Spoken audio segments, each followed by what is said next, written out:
अस्सलाम वालेकुम रहमतुल्लाहि वबरकातुहू। हम प्रैक्टिकल का सिलसिला शुरू कर चुके थे। आज जो हम लैब एक्टिविटी तजुर्बागाही मशगला कर रहे हैं वो है HCL का जिंक से तामुल, यानी तुरशे का धास से तामुल।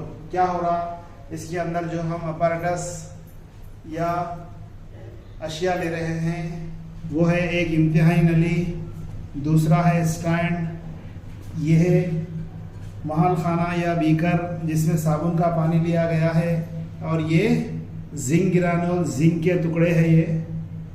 ओके, फिर एक सुराख वाला कार्क है, एक सुराख वाला कार्क, ये निकासी नली, डिलीवरी ट्यूब। ये डिलीवरी ट्यूब निकासी नली को इम्तिहानी नली के अंदर डालने से पहले हम इम्तिहानी नली में जिंक के चंद टुकड़े ले लिए।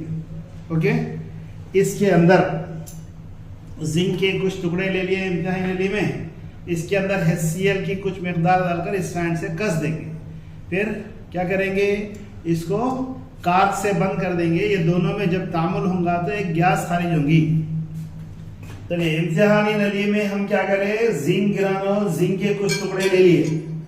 ओके, इस इम्तिहानी नली में जिंक के टुकड़े लेकर इसके अंदर HCL डालेंगे, और ये एक सुराख वाले कार्क से जिसमें डिलीवरी ट्यूब निकासी नली है बंद कर देंगे। इससे दोनों में रिएक्शन होने के बाद क्या होगा, गैस खारिज होगी।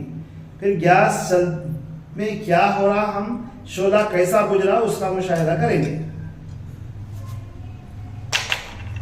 देखिए, हाइड्रोक्लोरिक एसिड की कुछ मकदार डाल रहे हैं हम यहाँ पर। ये बहुत कॉन्सेंट्रेटेड है।